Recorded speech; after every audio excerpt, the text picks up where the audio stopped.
Hello, bachcho. Let's read the given question. The question says two coaxial solenoids are made by winding insulated wire over a pipe of cross-sectional area capital A having value 10 centimeter square and length 20 centimeter. If one of the solenoid has 300 turns and other has 400 turns, their mutual inductance is option first given at 1.2 pi 10 raised to minus 4 Henry, option 2 5 pi into 10 raised to minus 4 Henry, option 3 2.4 pi into 10 raised to minus 4 Henry, option 4 1.3 pi into 10 raised to minus 4 Henry.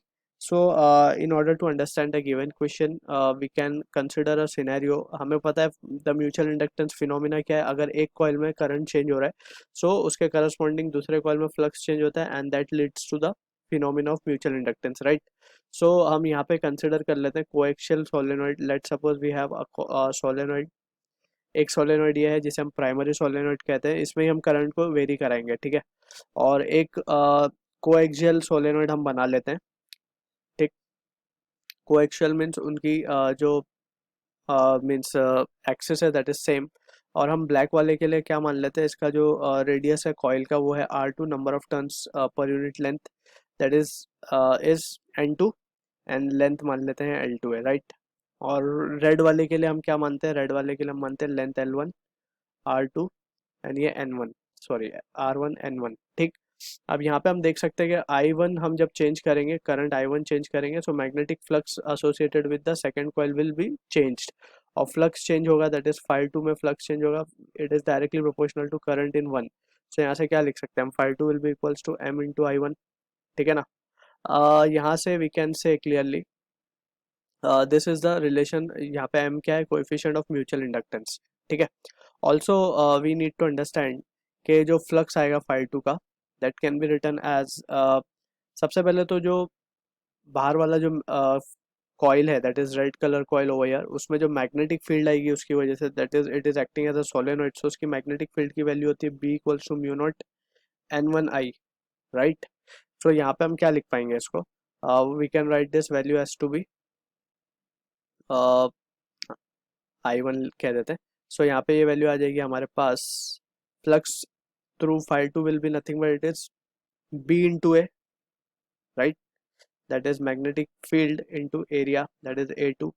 और यहाँ पे जो field है that is जो भी field one produce कर रहा है वो सेम फील्ड किससे लिंक्ड है, सेकंड वाले से भी लिंक्ड है, ठीक है ना. So we can write same value हो गया that is mu naught N1 I1, and यहाँ पे हम क्या लिख सकते हैं, A2 को A2 ही रहने देते हैं, ठीक है. अब यहाँ से this will be the flux through the inner coil, right. अब यहाँ से अगर वी कैन से क्लियरली इसको हम क्या लिख सकते हैं, ये phi2 को और ये phi2 को वी कैन कंपेयर, ऑलराइट. लेकिन ये जो phi2 हमने लिखा है that is this is the flux through single coil, ठीक है, एक कॉइल की वजह से. तो अगर हम बात करें ओवरऑल कॉइल की वजह से, अगर हम मान लें इनका लेंथ L है, सो क्या लिख पाएंगे हम यहाँ पे, phi2 की वैल्यू हम लिख देंगे mu naught N1 N2 L I1 A2, right. अब इसी को phi2 की वैल्यू हम क्या रख देंगे यहाँ पे, M I1. सो फाइनली जो हमारे पास phi2 का रिजल्ट आएगा वो आएगा mu naught N1 N2 L A2, right. I1 cancel हो गया. सो यहाँ सॉरी ये आएगी वैल्यू म्यूचुअल इंडक्टेंस की M. So using this result only we will try to answer the given question. अब हमारे पास नंबर ऑफ टर्न्स हमें गिवन है, so we can say mutual inductance can be given as N1 N2 L A2.